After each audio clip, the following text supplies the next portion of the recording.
All right, short ride, real close-up camera.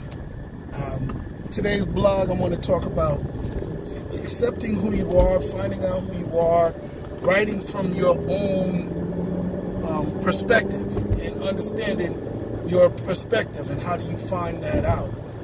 It ain't no tip. This is just autobiographical in the sense that I didn't always know this.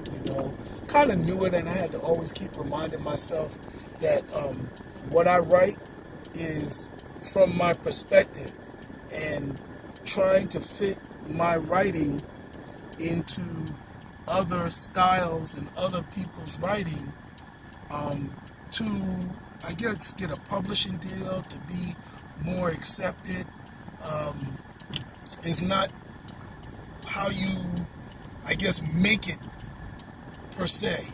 No two writers write the same. There are techniques in storytelling, there's catch words, but when people talk about you having to make it as a writer, you really just have to learn how to tell stories and how you particularly tell the stories, not how other people tell stories. Even when people say write for James Patterson, they still have their own elements that they bring to that story, and that's excellent. And that's what people like about who you are, or like about your particular stories. People don't want to read the same type of stuff over and over again. And I don't know how well you can write somebody else's style. I mean, nothing is impossible, so I ain't gonna say you can't do it. But I don't necessarily know how good people can write somebody else's style.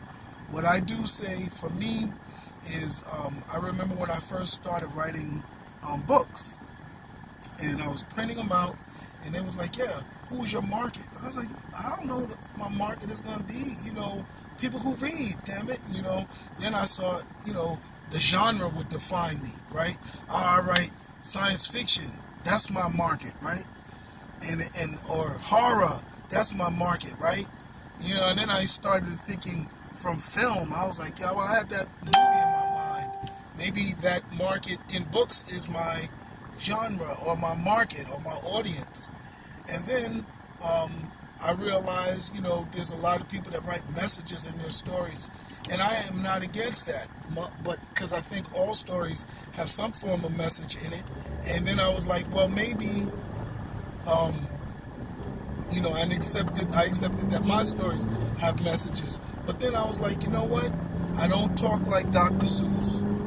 I have some sort of characteristics that are kind of popular in my thinking. Not always do I do it deliberately, but I have certain elements. I have a different sense of humor. I worked with comedians, so and I had an aptitude for comedy even before that, so I'm able to bring appropriate comedy or humor to all of my stories, whether it's horror, whether it's action, space, zombies, post-apocalypse, most grim type of subjects. I put horror in there, and it came to me when I was writing a press release for my comic book, Horror Streets, the one that I'm just releasing now, I guess a limited run, and I was describing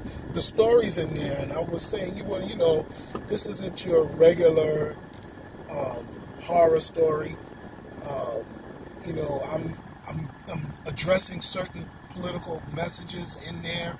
Really was just things that were on my chest. I'm killing pimps, right? I'm having a problem with sexuality and sex drive and loose men and stuff like that, and guys that can't control their sex in the book, and various other things. And I started to exploit that to engage people in interest in the comic book. And as I was doing that, I learned a little bit about myself as a writer in terms of what I bring to the table. posting it on Facebook and Instagram. I'm reading the comments. Oh, another Jeff book. And I was like, it was said admirably. I've had people come and say, negative, so you kind of just brush those off. But I heard, somebody make a good comment. Oh, there goes Jeff again, in a real productive way. And I was like, what does that mean? What do they mean by that? And kind of understanding what they meant was accepting my particular style. And, I'm not a person that, just writes one subgenre. I don't write, you can call it all black sci-fi if you want to, but there's not always science involved in my stories. I do write stories that have science, but not all of my stories are science. I don't always write about space. I don't always write about vampires and werewolves or horror and ghosts. Every one of my stories has something different, but what they do have in common are my characteristics, my take on it, my take on vampires and werewolves, my take on space, my take on haunted houses, my take on the post-apocalypse. And one of the things that I do is accept myself as a character, that when I do write these stories, hey, this thing fell down. Got this new clicker.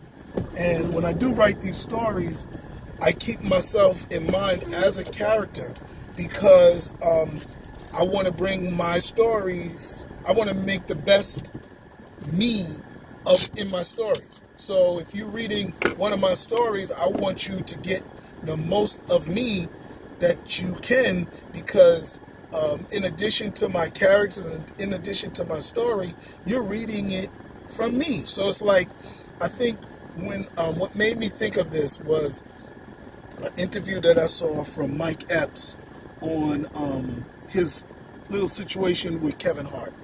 And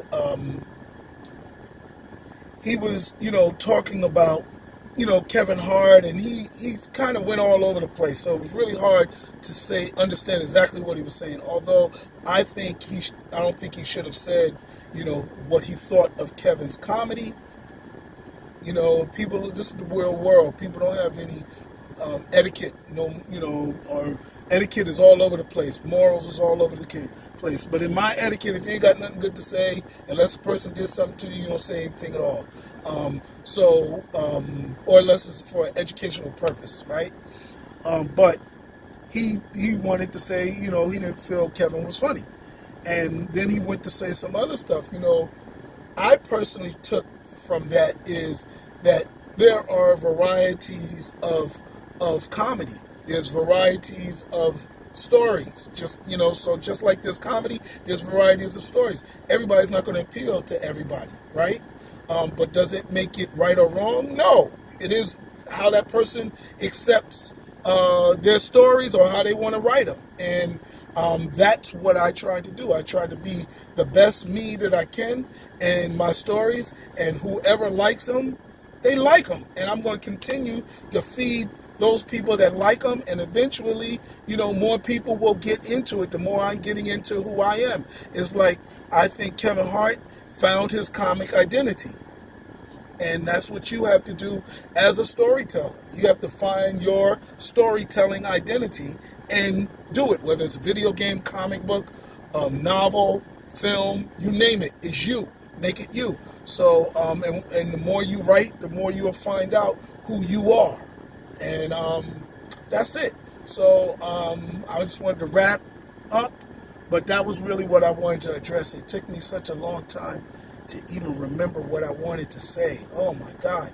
I started this video and couldn't finish it. I deleted it. So anyway, I thank you. I hope you got something from this. I don't know. Maybe these videos are just for me. But thank you. Make some comments. All right. Peace.